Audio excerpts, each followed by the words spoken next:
Our landscapes in Europe have witnessed many changes and transformations through time. With energy regime transitions triggered through the agricultural revolution, the Industrial Revolution, and now through a green transition in the light of the Anthropocene. What can we learn from the past? And which challenges will we face when designing the sustainable landscapes of the future? At TerraNova, we want to understand the deep history of European landscapes and past changes in human-environment interactions. This knowledge is urgently required to address the climate and the biodiversity crisis. We are a new generation of researchers. At TerraNova, we are trained to be capable of co-producing responses to the interdisciplinary challenges of land management. Balancing and preserving ecosystem services, cultural heritage and economic qualities. And taking into consideration the ongoing climate, environmental and social change. The results of our work will fuse into an unprecedented digital atlas of Europe to inspire landscape managers who are planning future landscapes. Further, our research results will inform sound policy making and provide the basis to design future landscapes by new forms of land management, including rewilding areas. This is how we will help to fill the urgent need. To promote the sustainable use and conservation of landscapes. To make the shift into a low-carbon society.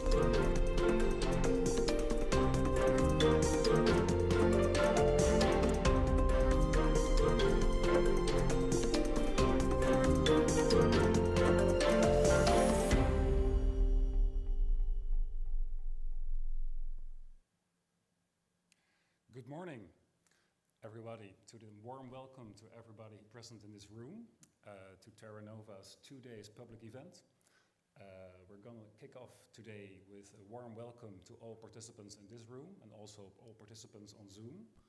And looking at the registrations, my name, by the way, is Sjoerd Kluiving. I'm the coordinator of TerraNova. And I just want to 1 minute maybe over about our people coming here at this meeting. So we have a warm welcome to the whole TerraNova consortium, all the beneficiaries, all the partners of TerraNova, including also people who come here in the Brussels region to this meeting, which are from NGOs, which are also from agricultural reform organizations. They're even from small business enterprises.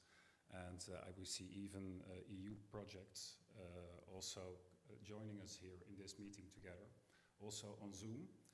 So we have a hybrid event in which we are also organizing this meeting to have a discussion with you in the room, as well as also have a discussion with those participating via Zoom or via the webinar, where you also have a chat function, of course, to ask your questions.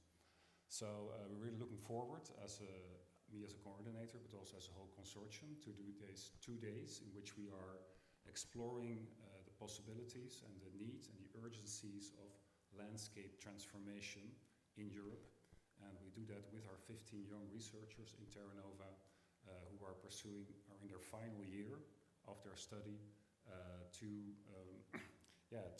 bring us to launch the transition to the low-carbon society. Okay, so this morning, before I kick off, I want to ask you if you put your phones down. At least there's no sound coming in. That's for the people in the room. People on the webinar can do what they want, of course, but here in the room, we need to be quiet when people are talking. This morning, I will kick off with a sort of meeting objectives of this meeting. Why are we here? What are we doing? What is our aim for these 2 days of public events? I will say a little bit more about the background of the TerraNova project. What are we aiming for? What are the objectives of the TerraNova project? And then we'll tell you a little bit more about the program. So today we thought about, with a small group, we prepared this meeting. And we thought about a good term to title of this public event, and we thought there is no other title than Launching the Transition to the Low-Carbon Society, to look at Europe's past and present and future green landscapes. We are very happy located in the Royal Belgian Institute of Natural Sciences, which is a great museum showing these creatures from the past and showing, of course, our need also to look at this history, deep history perspective, to present, to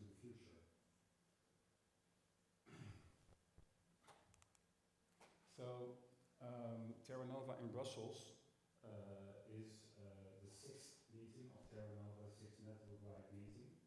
And the reason we are in Brussels is not for coincidence. No, we are in Brussels because we are actually having a lunch with all our speaking partners, all our negotiators, all our potential collaborators in this transition. And Brussels, as we envisioned, would be the best place to meet these people. And I think we succeeded already in having these people around here, as here today, in the room and also on Zoom.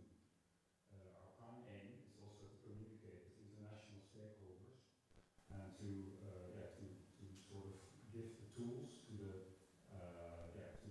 landscape managers or landscape officers, NGOs, above all the policy implicators, the EU policy makers, to interact with them and to give them also fuel for their task, for example, in the Green Deal. Yesterday we had kicked off the TerraNova week with a webinar from Green Deal to Green Landscapes, and this was already a good first part in which we are having a good debate already on this transition from Green Deal to green landscapes, and also things like the nature restoration law. So today we're focusing on this TerraNova launching the transition to the low carbon society, and this will be today and tomorrow. In this meeting we have the presentation of the concept of the digital atlas of anthropogenic activities, biodiversity and climate. This will be later today, and this is a special focus of the TerraNova project, in which we develop an atlas, digital atlas, to show the history of change in landscapes through Europe on different climates, different biodiversity states, and different influences of human impact. Besides the public events, we also have courses of ESRs and biodiversity patterns, interventions. There's grant writing courses, we have meetings of the consortium, and we also have Beyond TerraNova talk on regenerative money for nature restoration. So the meeting outline is we involve national stakeholders to join the public event, and especially to understand these interactions and dynamics between landscape developments at different scales and locations. It is a consortium-wide meeting, so it means that all beneficiaries, all partners are invited, and we also are inviting members of the European Parliament and country representative. We will present the energy and regime transitions from the subterranean to the low carbon from our researchers in both the Atlas and the policy group. In the coming days you will see both groups presenting, and both ESRs looking back in history and retrieving history details from anthropogenic activities or biodiversity change or climate change. And we have policy ESRs who look at specific parts of rewilding or landscape management, alternative agricultural landscape management, and other scenarios which are at stake. So the main aim of this meeting is also to improve the confidence that the European landscape managers have in research outcomes, and also helps to accelerate the energy regime transition to the low carbon, which is the title of our talk. So a digital atlas with layers of reconstructed environments and energy transitions from deep history to the present day. This is actually an atlas which is being made at the moment. So only yesterday we had a good discussion with all the group about the applicability of the atlas, who's the atlas for. I think in this webinar, in these 2 days, we're also going to discuss this atlas, and we also take your opinion on the atlas and see how we can make this a collaborative project also. So we take suggestions also to develop this atlas. The information of the atlas will help, will inform scenarios of future land management to indicate areas of Europe of positive potential for ecological restoration, for for example, based on rewilding practices or other sustainable landscape management practices. Our researchers are focusing on these histories, these deep histories, and these trajectories through time, and showing how what sort of information this can be used by landscape managers to come up with scenarios and management plans for these future landscapes.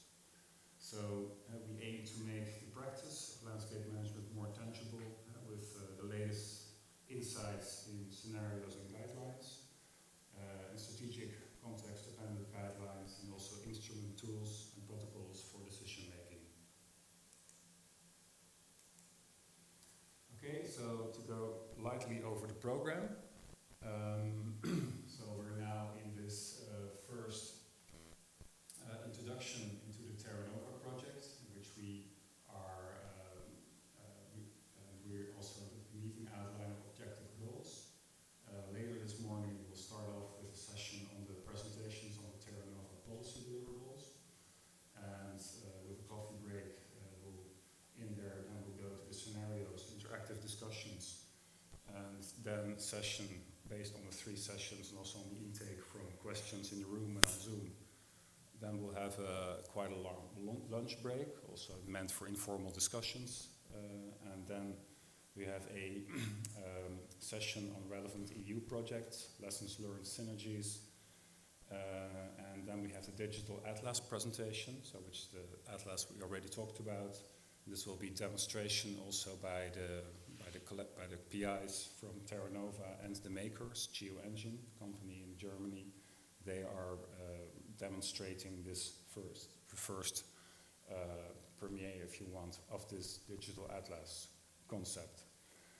We'll end today with a discussion on transformative change, and we hope to invite some members of parliament and researchers, national representatives, and also, I must say, the people of public administration, which are present also in the audience in Zoom and in the present, can also add to the discussion on what is needed to make a transformative change. And then we end at 4:15. Tomorrow, just real short, the morning session is devoted towards anthropogenic activities, biodiversity, climate, the energy regimes and their application for land management, and we'll get a whole session on these different aspects of the atlas, from climate up to environmental archaeology to ecosystem functioning. And we have also a session in the afternoon about TerraNova and transition to the low-carbon society, in which we end again with a general discussion on what research is needed by policymakers. If you can see also in both days we have Mentimeter discussions, and we also have a potential to ask questions. We have microphones also in the room that people can address questions to the speakers and to have comments also on the process. Okay, so having said that, that's just this is the outside of the meeting. I'd like to go into a little bit the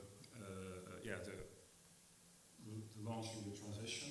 So see also a little bit more about how to what decisions are needed for transformative landscape change, and also what future research do policymakers need.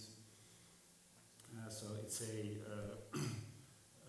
we also discussed the policy implications. We already started yesterday in the Green Deal landscapes, from the Green Deal to Green Landscapes Monday seminar, and it's really an interactive way also what lessons can be learned.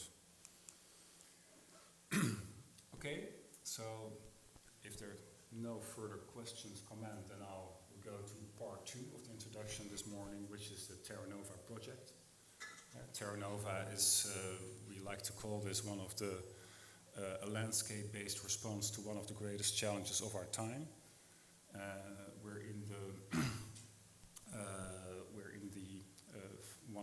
getting into the final year of TerraNova. It runs since 2019 and will run until 2023. If you can see from the logos on this sheet, we have a wide interdisciplinary consortium. The consortium is ranging all over Europe, contains NGOs, universities, also small, medium enterprises, and we actually are, many of these partners are also present today, and we are employing this TerraNova project in this wide network consortium, also to have tentacles into the European community to make this this low carbon transition to low carbon society also a reality. So that's also one of the meanings of the ITM projects. So TerraNova beneficiaries, partners and field laboratories are spread out over Europe. This shows the geographical spread of the 11 beneficiaries, the 14 partners, 13 universities in 11 European countries, and we have 7 traditional disciplines. Yesterday we said we have recorded 15 PhDs in this project, which are from different nationalities, which are cultural difference also, but also for different disciplines. So it's a double diversity, if you want, in this group. Oops. Also, what you can see on the map here are these local field laboratories, and these are the Northern European field laboratories, the Southeastern and Southwestern European field laboratories. These are used by researchers, also use the anthropogenic activities, the human impact on the landscape, and to look at these areas, to look at evidence from that, from published records, what is available, and to use that, for example, in the atlas and in their own publications. The concept of energy regimes through time is a central theme in TerraNova, which to our opinion, adds to the understanding in a broader context of the magnitude of human influence. The energy regimes can be divided into the older energy regime system, which were at we're about 12,000, 5,000 years ago, shifting via the agricultural revolution into the agricultural timber energy regime, and then a industrial revolution into the fossil fuel area, where we see actually that the impact of human influence, magnitude of human influence is increasing. And here we are currently at our transition to the low carbon society, in which we are in fact negotiating the uncertain future of nature, which is a major focus of TerraNova. Even now, at the current stage we're in, we have these different trajectories, we have the different IPCC scenarios which try to steer us one way, but this is a major uncertainty, of course. It's a major research area of TerraNova. It was valid 4 years ago when we submitted the proposal. It's still even valid today. We know that over the last decades, biodiversity declined sharply due to land use intensification, urban development and climate change. I already mentioned the IPCC report. The last IPCC report was hardly mentioned because of the Ukraine-Russia war, but it was not as imminent as a war image could be, only not on a short time scale that people are experiencing that. But in addition to this climate change, biodiversity loss, intensive land use has resulted in soil subsidence, eutrophication, land, water and air pollution, and also increased gas house emissions. One of the positive, if you want, things of the IPCC report is that biodiversity and climate change and human impact and anthropogenic activities are taken together to take a holistic approach in that, which is exactly also what TerraNova is aiming for, via close collaboration of scientists, landowners, nature managers and farmers and other stakeholders with the aim to apply interventions in the landscapes that are effective to restore biodiversity and essential ecosystem functions and services, including rewilding. If you have a large project like TerraNova, you need to organize yourself, so you need to make sure the people who are researching are doing the right thing. So above all, we're training this new generation of ESRs, early stage researchers, PhD students. In the first part, you can see here, the first 6 ESRs are reconstructing past environments and energy regimes, that are looking back in history. And these involve archaeologists, but also climate reconstructions, but also pollen reconstructions from the deep past. And they deliver data to the work package 3, the rethinking human environment interactions, whereas exchange also in data and also insights in updating Atlas. And these contain 4 ESRs, also ranging from Atlas, climate, scientists, biodiversity, and landscape management. And then we have the Atlas Informing Land Management in VP4, Redesigning Land Management and Tools for Policy, where we are actually aiming ourselves to the future. So we go from the past via the rethinking into the future, redesigning land management tools for policy.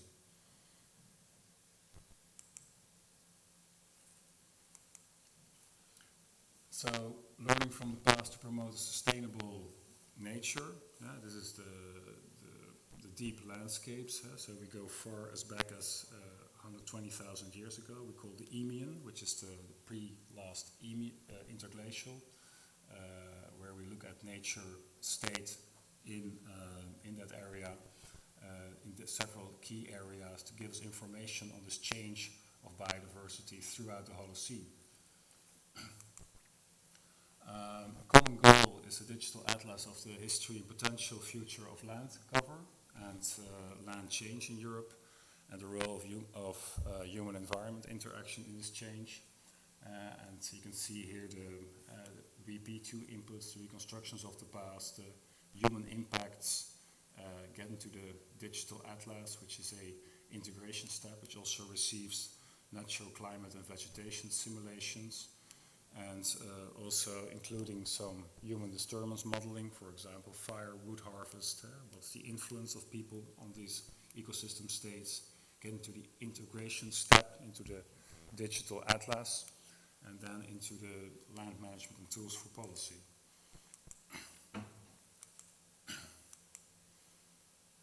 A sneak preview is this is the atlas, which we'll also show later by the GeoEngine form. A little short, some slides about the paper production and publication, which means that including we have already 24 papers at stage, roughly, at March 2022. 10 papers published, including 2 white papers and some 14 papers in various stages of submittal and preparation. So it's an ongoing process in which we are proud, of course, on our ESRs that they are pursuing this process and that they are working for their dissertations to get these papers published and also make it wider, knowledgeable, of course, in the academic field. Okay, some short about our publications. So white paper 1 was policy recommendation for sustainable landscape management strategies. And it was understanding, it was sort of zero paper in which we made a status of the understanding of the deep history, the landscape planning, sustainable livelihoods, which now remain unsplit toward, and also the shifting academic curricula call to demonstrate intelligent and innovative solutions, a call you hear more nowadays when we need to change education for the future. Second paper was more interactive with stakeholders all over Europe. This was last year, where we had different rooms in the Zoom audience, where we discussed main challenges, tools and approaches for land management, and also research and practitioners' interactions. It was a very useful meeting in which we engage with stakeholders and TerraNova's current actions on participatory scenarios, which is one of the major focuses of the policy working group. Also, co-production of knowledge is becoming more practice in academic research. And interventions in landscape management have to account for land use changes interjected at various spatial and temporal scales. And also our need to imply in local and regional stakeholders in the early stage is essential, of course, to deeply understand the complexity of the different case studies. Okay, some papers from the hunter-gatherer impact on past landscapes in Europe, published end of last year. Coping with risk, deep time risk, long-term land use, human niche construction, case study from Sweden, published in Land. There was a paper, I think it was even this year, on the expert-based assessment of rewilding indicates progress at site level. It was an ecography and a paper in land use policy. What's the future of abandoned agricultural land? These are already published papers which are accessed now, and this is growing database. Okay, so thank you for your attention. This is also the introduction of the TerraNova project. We're still an ongoing project. We're actually in I would say, one of the most interesting years of the project, the final year when we get to see most of the results of the project out. And this was also envisioned to be the excellent platform, the Brussels meeting, to show this progress in the research and to receive also some feedback from you. Okay, so I leave it here, and then we can go over to the next session. Thank you for your attention.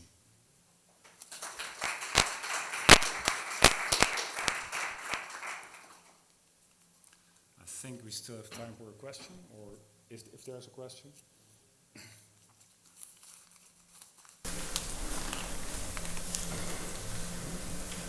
I guess everybody is still very satisfied, and it's maybe nothing to do. Then the floor is yours, Jens. Thank you.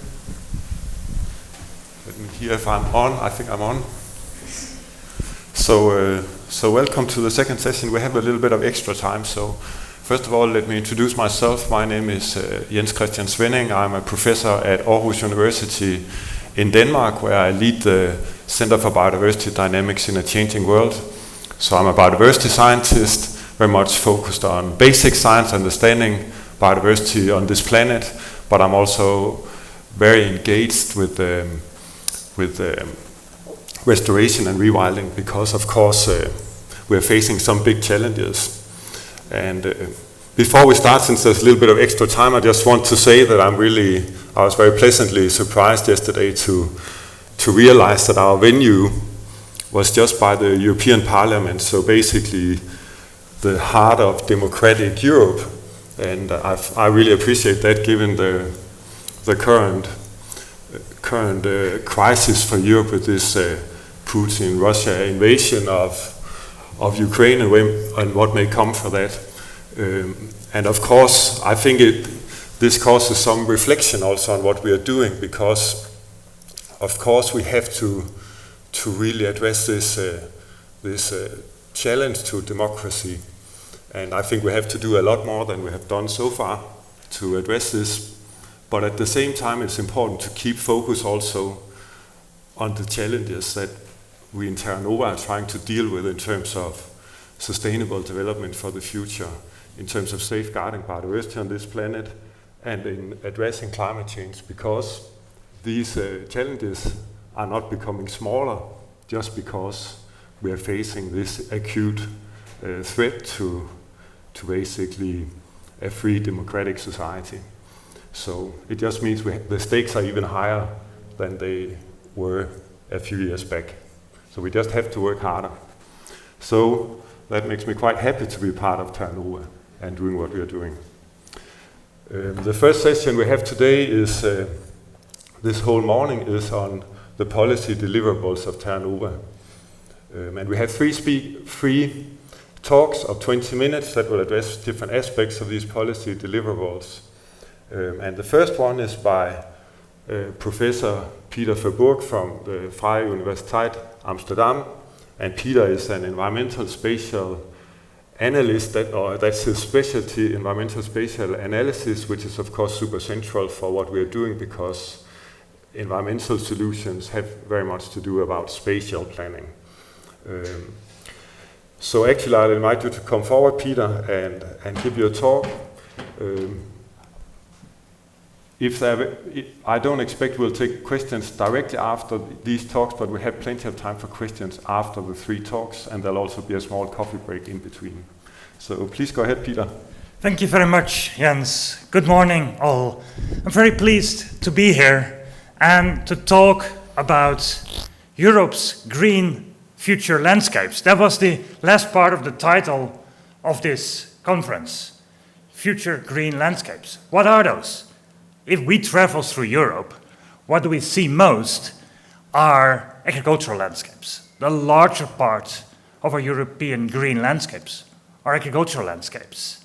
But are they as green as they look like? We know from reading the newspapers and debates that there's a lot of challenges on these agricultural landscapes. So that's why my talk, I will focus on these agricultural landscapes. If I can have the slides. I am in control myself, it seems. Yes, so that's great. So let's have a look at those challenges of those European agricultural landscapes. Because what we know is that they will change. Change is happening to those landscapes. But also we know that these landscapes should change. Okay. Good, thanks. So these landscapes, they cannot stay the same. They cause a lot of environmental issues. They are part of the climate crisis. They are part of the biodiversity crisis. And they are now also under huge pressure for food security and the way we are cultivating and providing food and the way we consume food. So these landscapes cannot stay the same. But if we go across Europe, these landscapes are different. These landscapes face different pressures. And so let's have a look. Let's make a quick tour. First, to what are the current trends in those landscapes? What is happening and what is the spatial variation? Let's first start with maybe the biggest challenge of our times, climate change. And what we see here is an inventory how climate change might impact on agricultural production. And we see already a first colorful map, because this is not a simple impact. There's multiple different ways in which climate change is impacting on agricultural land use. We see areas benefiting, high-yielding areas getting even higher yields, most likely due to climate change. Those nice purple colors. We also see the lighter blue colors, areas where climate change is probably leading to lower yields. But even in some of those areas where the increase in temperature might benefit agricultural production, we see another risk. We see the risk of drought. So these are interacting pressures leading to different impacts that are very variable across Europe. There is not only the physical changes, there's a lot of socioeconomic change. If we look at the demography of farmers across Europe, we see that farmers are often a lot older than the rest of society.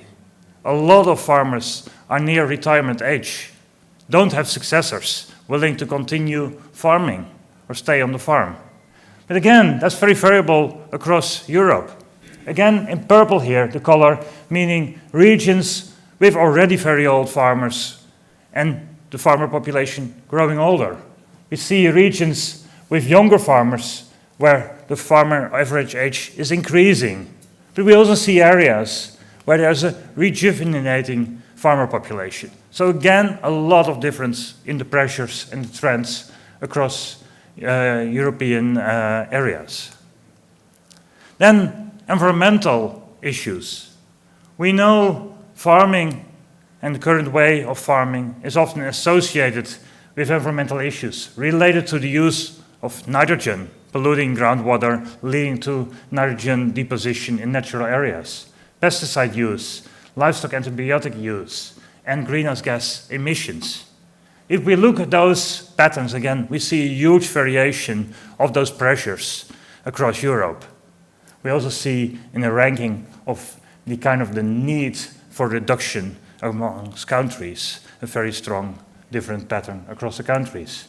And when we look in more detail on a map, in this case nitrogen, we see that in some places of Europe there's no way an exceedance of the boundaries. While concentrated in a couple of places, there's a huge exceedance of those nitrogen boundaries. Well, we have agreed in Europe to limit those nitrogen exceedance to a certain level. And now this is putting a lot of pressure on agriculture because court and legal rules have to stop this business of exceeding these boundaries which are threatening human well-being and biodiversity.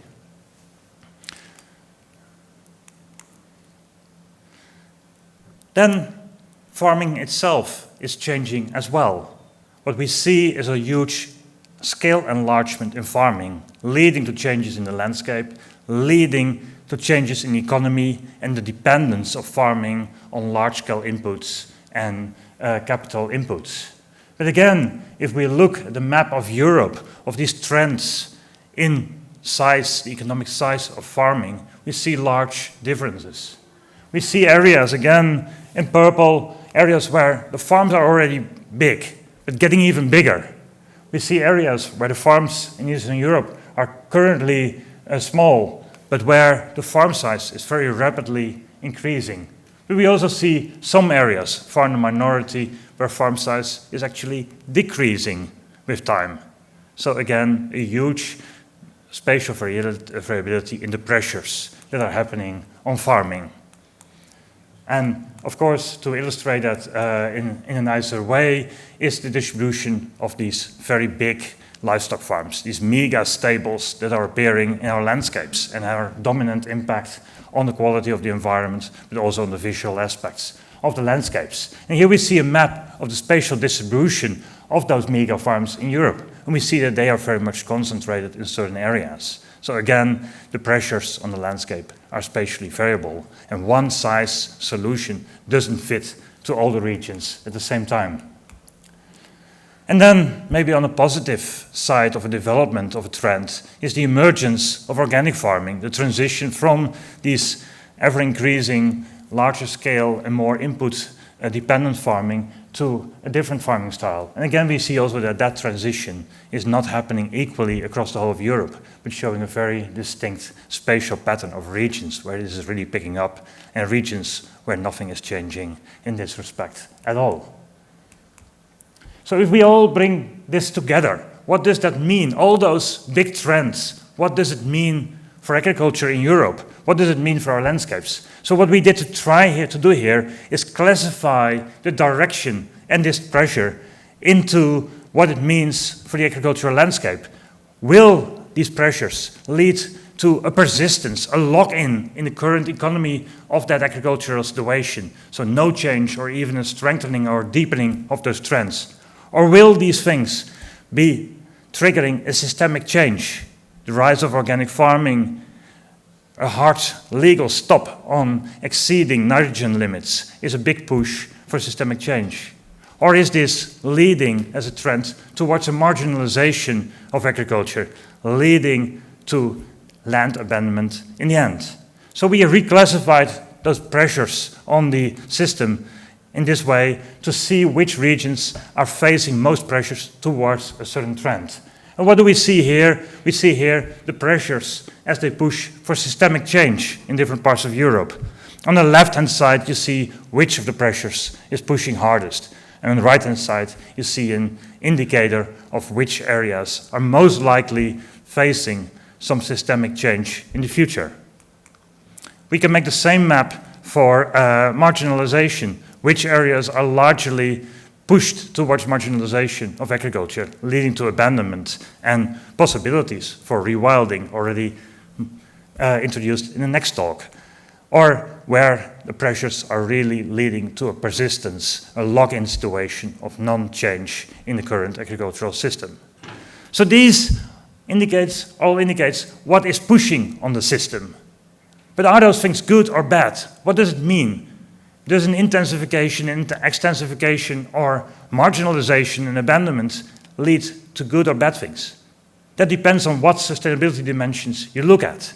So here, one of our ESRs did a research towards quantifying what might be the consequences of either intensifying, extensifying, or abandoning agriculture in each location in the landscape, to calculate the impacts on the yield, the contribution to food production, and the contribution to ecosystem services.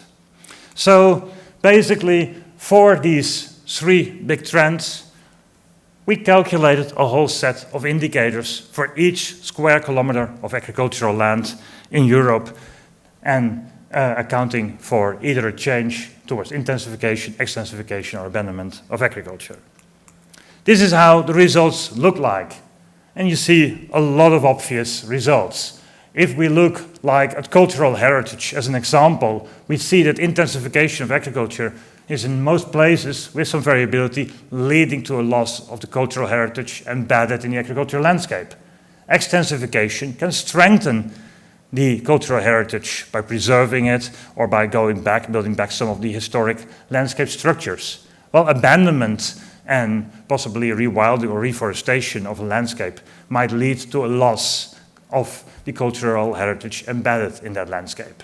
But what we see from all these impacts, for all those indicators, is a huge spatial variation across Europe. So that's why we have to look in maps on showing what these impacts are. So here are maps, and we start with the intensification maps. So what we see here is the intensification leads to quite a few negative impacts on ecosystem services across Europe, and with the highest negative impacts in the red areas and lower negative impacts in the bluish areas. We also see that intensification leads to an increases in yields and agricultural production, which is also spatially variable again throughout Europe. So we quantified this for intensification, we quantified this for extensification, where you see similar patterns which are spatially highly variable across Europe, and we quantified this for abandonment. So that's leading to this map. Now, if we try to really see what does that mean, you already try to, if you see those maps, try to make kind of a trade-off analysis. So how do the negative and the positive impacts of such a change on different dimensions trade off on each other? So we try to combine those maps into single maps. So, and that's where the real arty work of a geographer starts, in making nice, colorful pictures. And what you see here is basically, you have to look at that upper graph in the upper corner, where you can see that in the bluish colors, those are areas where there's both high positive and high negative consequences of that change. In this case, what is it? Intensification. We see that in yellow, these trade-offs are small. You don't lose a lot, you don't gain a lot. In green, you see you lose a lot, you don't lose a lot, but you gain a lot. That's a positive one. And in red, of course, red is the negative color, you lose a lot and you don't gain a lot. But that gives, mostly the message here is, it's an artwork of high spatial variation. And this is intensification. If we take the one for extensification on top of that, that's another nice and colorful one. And the most colorful one is the one on agriculture. Europe is not one place. One measure is not leading to the same impact at every location. It all depends on the context, the landscape, the soils, the climate, the socioeconomic conditions of what is the impact of a certain measure. Now we can take it one step further by saying, okay, but then given all that variation, what should we do where? So let's see what's the most detrimental and the most beneficial option we can do at a certain place. So here we are. So what we did from those graphs, we said, those green colors, that's beneficial, and reddish colors, that's detrimental. So if there is, you only lose and don't gain, you shouldn't do that. If you only win and don't lose, please do it. So what would be the beneficial trajectories? And we can see, again, a huge variation of which trajectories are beneficial or detrimental at what place. So this gives us some insight in the spatial variability of impacts on the landscape. But please be careful with using such maps, because we made some assumptions, as we do as scientists, to simplify the real world. Because we said, and we don't know how important all those impacts are, so they're all equal. So we count cultural heritage the same as yield and the same as carbon, and we all normalized it to create one index, because these are apples and oranges. But we created one normalized index to weigh them. Well, in reality, maybe, although we love our cultural heritage, maybe all cultural heritage will be gone if the climate crisis hits too hard. So maybe we should weight sequestering of carbon and reducing emissions of greenhouse gases a little bit higher than cultural heritage. That's me. If I ask one of you, you might have a different preference. And that's where the stakeholder work comes in. Later today, we'll hear much more about how you can involve stakeholders and use scenarios to get insights into those normative frameworks. And if you use a different normative framework in weighting these trade-offs, you get a different result of what is beneficial and what is detrimental at one place. And those normative frameworks are strongly differing. Here we see the results of a student that inventoried a large set of visions on future green landscapes, on future agriculture, from different industry, NGOs, policy documents, and other things. And we don't want to go in detail, but what you see is a huge variation of pluses and minuses. Different organizations and different stakeholders have a different vision on what is important and how agriculture should develop. So these normative frameworks are very variable. And without a normative framework, we do not know at what place what is a good thing. But is this all about normative frameworks? Are all these visions a reality and a truth? Yes, maybe for individual people. But at the same time, we're dealing with a climate and biodiversity crisis. We know that without action, biodiversity loss will be threatening our human well-being. It will destabilize our landscapes. It will destabilize our resources, impact on health and well-being. Without action, we know climate change will cause disasters, will lead to very, very big problems. So, is it just a normative issue that we can put a weight on what is important or not? Or are there lower boundaries of what we should do in a landscape to make it sustainable? And in this diagram, I've made a very simple conceptual representation of the European landscapes, with, on this axis, the total land area of Europe and how we divide it amongst nature, agricultural, some mosaic landscapes and urban landscapes. While on this axis, it's the composition of the landscape. So in a lot of agricultural lands, we still see some space also for nature, the mosaic landscapes that we see all around us. And what we can determine are the minimal needs. We know how much natural area we need to protect. We know we need to restore natural area in Europe, expand this block of nature to basically safeguard the functioning of the Earth system, the carbon sequestration, and safeguarding biodiversity conservation. But we also know that within the working landscapes, our cities, our agricultural landscapes, our mosaic landscapes, we need to strengthen the green infrastructure, because we need the green infrastructure.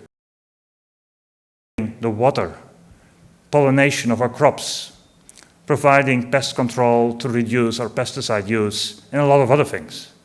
And all these things together, they put pressure, because we need more land for urbanization. We want more land for agricultural production to be less dependent on imports. And we need more land for nature to safeguard the functioning of the Earth system. So the option space that I draw in between here, at the moment it doesn't exist. That's why there's discussions about limiting restoration efforts or maybe even plowing up grasslands for increasing production. Now, food imports from Ukraine have been declining. But at the same time, what we have to work on is increasing that option space. And that's our consumption of energy, our consumption of food. Because in the end, we have that option space to expand our natural systems and to expand nature and agricultural landscapes. If we reduce our footprint in terms of consumption, move to more plant-based diets, and avoid using agricultural products as a fuel for our cars. Bikes also work. That's needed, because that option space is needed, because what we have seen from all those maps, trade-offs are all around. There are very few win-win situations unless we create that space, that option space in the middle that is reducing the pressures on the system and allowing us to navigate that space that we have. And that's, well, science can contribute by indicating the needs, calculating the trade-offs of what to do where, address the spatial variability across landscapes. It's not one size that fits all. We can clarify the complexity, but it also needs policy and society at large to make the choice to really increase the option space of achieving those solutions. Because we need to restore nature in our green spaces. We need to transform agriculture in order to address the biggest challenges of our time. And that also can only be done by increasing that option space, by changing our consumption patterns. And that's really sustainable land use. So with that, I would like to thank you for your attention and hand back to Jens.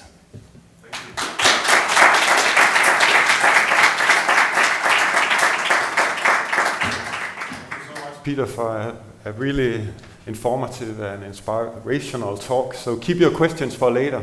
There's lots of things to talk about here. So let me present the next speakers, which are Nestor Fernandez and Yusen Cigar from IDIF, the German Center for Integrative Biodiversity Research, who will speak on rewilding. So that's a nice follow-up to Peter. So the floor is yours, Nestor. And you. Thank you. Should I speak here or anywhere? Here. Okay, good. Here we are. Okay, thank you very much, and thank you for the opportunity to let us present some of the work that we are doing at IDIF within the TerraNova project. And we are going to speak about rewilding, and we are going to try to explain a little bit what we mean with rewilding and why we think we really need to adopt it in biodiversity policy and in conservation implementation. So you all know already the bad news. Biodiversity is declining. The recent assessment of IPBES showed that around 25% of the world's species are threatened with extinction. And depending on how you calculate the number of species that there are in the world, that could mean that around 1 million of species are currently under threats of extinction. But even more, around 12% of the forests in the world has been lost in 1 decade, and they continue to be deforested. And finally, more than 75% of the land of the world, of the terrestrial land, shows signs of degradation. So those are bad news, but when you look at the details, the situation is much more complex. For example, not all species are affected equally with the threats of extinction. Most of the species, or many of the species that are threatened, are large-sized species, so they have higher probabilities of getting extinct. And those species play very critical ecological roles, and we will speak about those roles a little bit later. But there are solutions. For example, a recent study exploring different land use and biodiversity scenarios have shown that a combination of different actions that include increasing the amount of land that is under conservation, so increasing the amount of land under spatial planning, together with effective restoration, can blend the curve of biodiversity loss. And not only that, with clever actions like those, we can also ensure the food production in the world. So it's kind of, according to the many different studies on the scenarios, it's kind of artificial putting that balance between biodiversity conservation and food security, because solutions can be provided simultaneously to both. what does it mean restoring those lands? Well, there are discussions right now happening these days, also in the Convention of Biological Diversity, about whether or not, or which targets of restoration we should agree. But critical aspects of restoration are already recognized in the post-2020 biodiversity framework. And those include a significant increase in the area, connectivity, and integrity of natural ecosystems.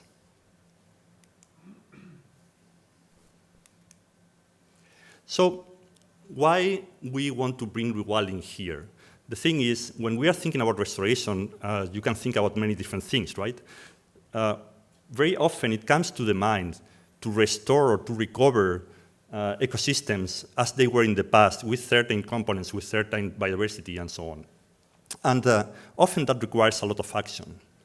And that is totally okay. I mean, we need that. But we also need clever measures, novel measures, to be able to restore ecosystems with minimal intervention, or at least with some intervention at the beginning, but then that they are able to be sustained on the long term. So our definition of rewilding, the one that we are adopting in TerraNova, is the natural recovery of self-sustained and functional ecosystems, sometimes with some intervention at the beginning, sometimes just using tools like, for example, leaving the landscapes just to evolve, leaving natural vegetation to regenerate. And Peter has just shown that there are big opportunities associated to land abandonment. But when we speak about rewilding, we also identify specific actions that contribute to increase the ecological integrity of the ecosystems. And those are ecological components that I would like to focus here, which are mostly three. Of course, there are more, but we want to focus on three. First of it is implementing or allowing for the natural recovery of populations of animals, and especially large animals which have been especially affected by extinctions over history. Those large animals play very important roles in the ecosystems. For example, vultures in Spain alone, they are able to remove more than 25,000 tons of carrion every year. So just imagine what we would need to implement, what system we would need to implement to remove that carrion manually by people. Large grazers and other grazers, they are able to control or to shape the landscapes and make open patches. And in some conditions, in some ecosystems, they may be even able to control fire, or at least to facilitate that the fire intensity is lower than in systems where they are not present. Large carnivores play very important roles, for example, in trophic cascades, regulating mesocarnivores, and sometimes even having good benefits for other species, like threatened species, and so on. The second component of rewilding is leaving ecosystems to function naturally. That means allowing for natural disturbances and the natural recovery of ecosystems. Just one figure, about 40% or more than 40% of the potential productivity in Europe is appropriated by humans. It means every year we are appropriating that amount of productivity for our activities. Even more, around 80% of European forests and grasslands are under medium to high intensity of use. And as Peter also showed before, this is especially heterogeneous, so this is not happening in the same way all over Europe, and we can identify where that is happening more strongly, and this is also a very good tool to be able to design how to release those pressures, or where it is more effective for conservation, the release of those pressures. Finally, connectivity is extremely important. So connectivity is about the flow of genes and the flow of materials in the landscape. And it is about the flow of species, of course, and the movements of individuals of species that are able to connect among the different natural areas. And it is a critical process for maintaining biodiversity, but also for maintaining key ecosystem functions that ultimately provide important services to humans. More than 70% of the land in Europe show high fragmentation degree when we look together to infrastructures and intensive land use. Our proposal of rewilding is that we tackle all those components together, and we also check at the interactions between those components. So there is an opportunity, or there are many different opportunities provided by conservation actions to increase the amount of land that can have more functional ecosystems. That means with more integral from the point of view of the biodiversity that is in the place, more connected, and also under less human pressures and functioning more naturally. The three axes that we are focusing on rewilding are those three: trophic complexity, stochastic ecosystem disturbances, and dispersal. And we have been looking in several of the projects of TerraNova to those axes, first evaluating how landscapes have changed in the past in relation to those axes, and also looking at how can we develop scenarios for the future that improve the situation of the integrity of ecosystem based on that. One of the ways to measure this is what we call the rewilding trajectories, and it is about measuring how the gradual reduction of human forcing can help to increase the integrity of ecosystems. So our framework is based on those two main axes. One is human inputs and outputs. Basically, it is about reducing those human inputs and outputs in ecosystems according to the possibilities, of course, and this is not only about highly integral wild ecosystems, but also about the possibilities that there are in, for example, cultural landscapes and other agricultural ecosystems, in order to increase the integrity of those ecosystems and their capacity to provide services. And the second axis is about ecological integrity, and Josiane will explain it a little bit more, but this is about having more biodiversity in place, having better connected natural areas, and so on. So,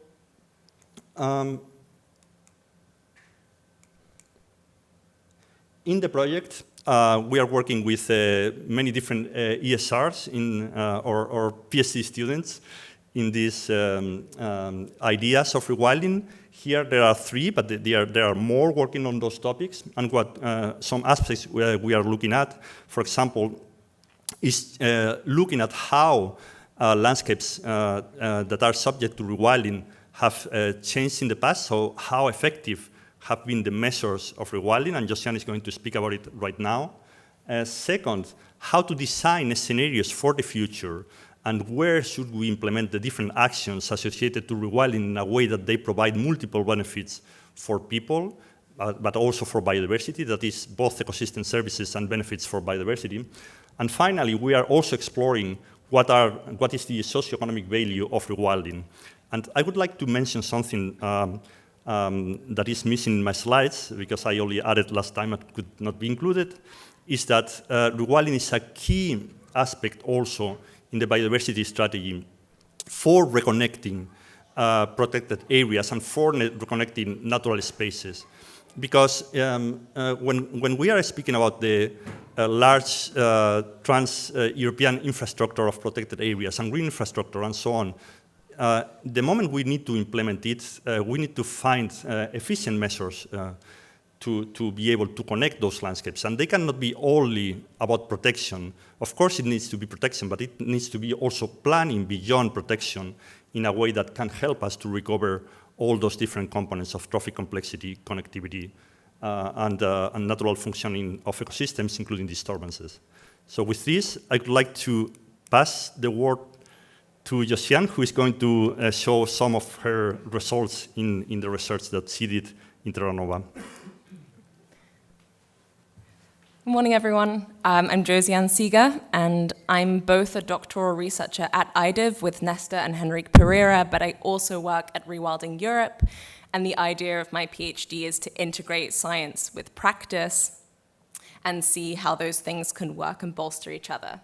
So as part of my work, what we wanted to do is to be able to understand what empirical evidence there is for rewilding progress across Europe.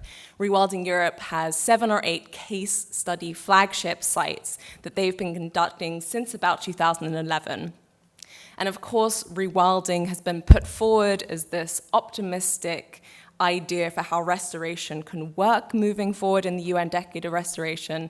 However, there's very little evidence, empirical evidence, for how those rewilding sites actually work and develop with the rewilding interventions that we currently have. And to be able to go with credibility to policymakers and also the general public, we have to be able to have that evidence to show under which contexts rewilding works and which cases it doesn't and needs further development. So this is what we were doing with part of my research and using the framework that Nestor was just talking about.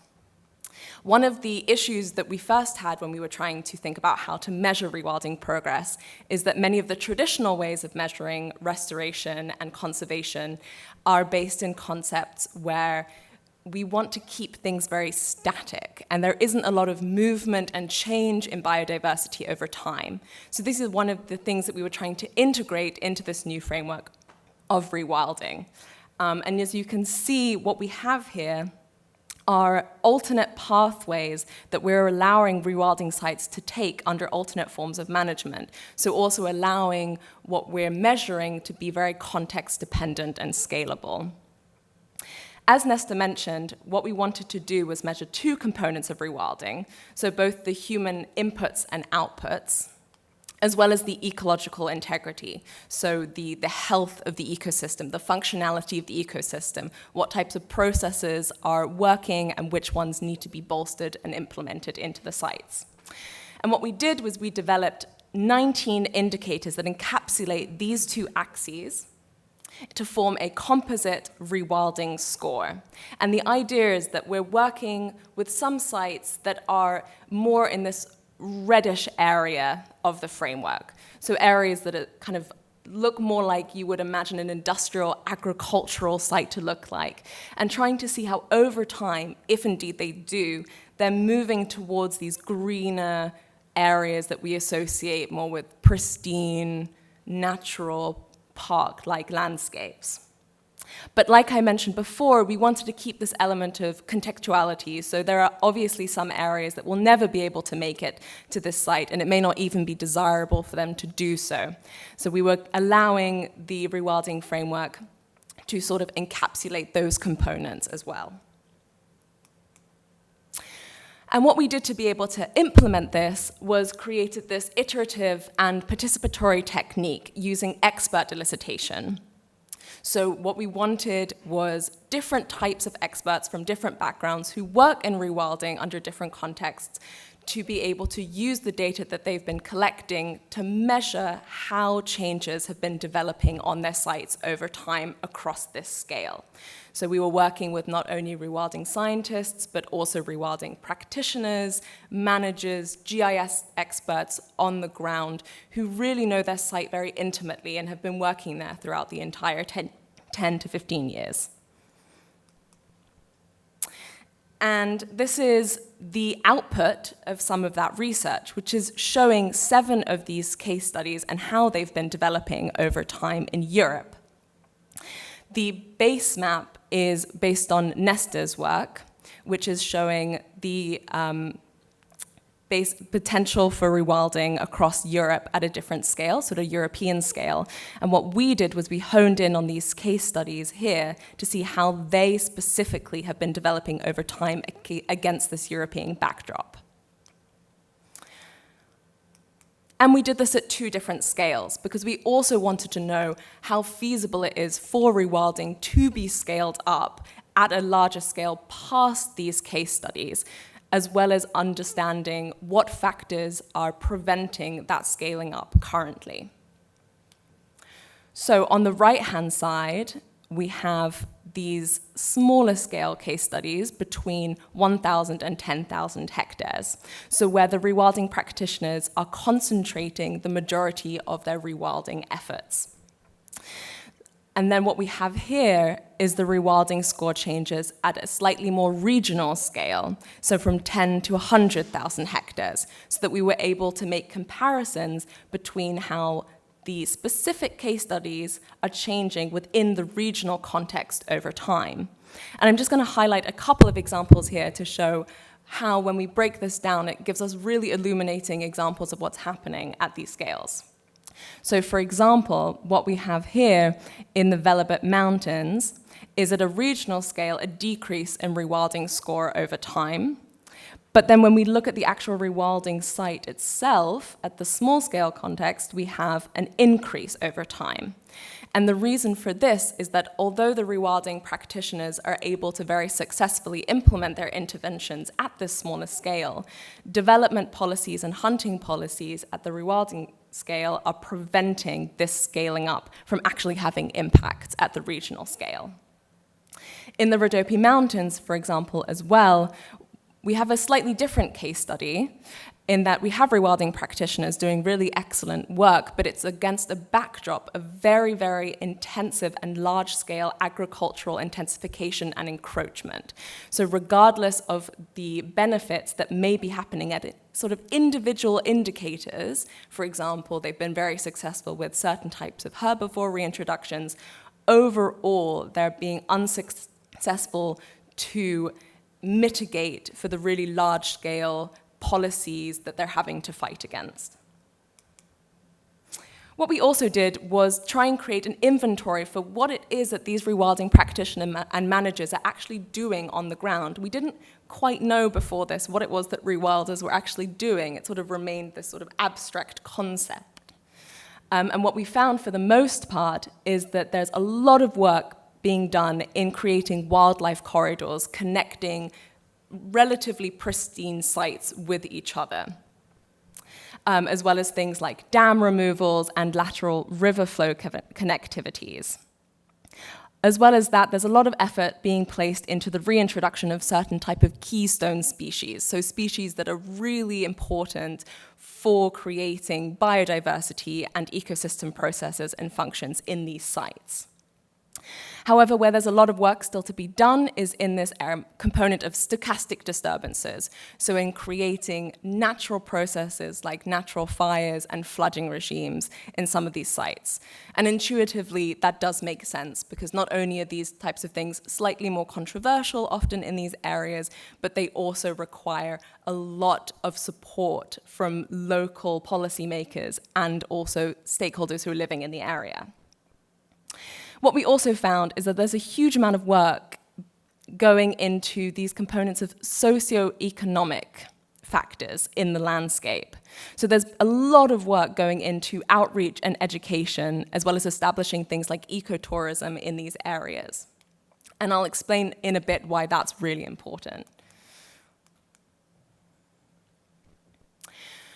What we were also able to do was try and find out the factors that were important for rewilding progress. We call these success factors, and so the factors that were preventative of rewilding from either scaling up or establishing in certain sites. And what we found here is that a really important factor for rewilding success is awareness. So all of that effort that's gone into these socioeconomic factors on the landscape are what are driving this potential for rewilding success in these areas. So not just at a local level in terms of engaging stakeholders, but also in making sure that there's general rewilding appeal, we called it. So it's making sure that there's public support for these areas so that they're allowed to continue, even when there are instances of, for example, human-wildlife conflict. In contrast, we found that there are indeed these instances where human-wildlife conflict can occur, and when they do, if you do not have the support of both local people and the general public, they are very detrimental to the progress of your rewilding site. But not only that, local and regional laws and policies can also have very prohibitive effects on the success of your rewilding site in the long term. And ones that very often came up with the Common Agricultural Policy, as I referred to, for example, in the Rhodope Mountains, where we're seeing lots of landscape intensification and encroachment, but also a smaller scale development policies.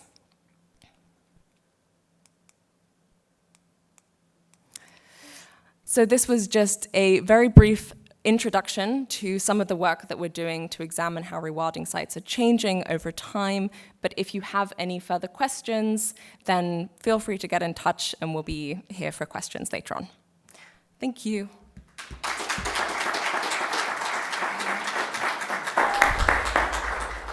Thank you so much for a super interesting talk as well, and keep your questions for later. We'll have plenty of time to discuss, and I think there's lots to talk about. So we have 15 minutes break now. We have to be back at 10:55, and I'm informed that there's coffee in the VIP room for people here physically. The people on Zoom, they have to make their own coffee. So see you in 15 minutes.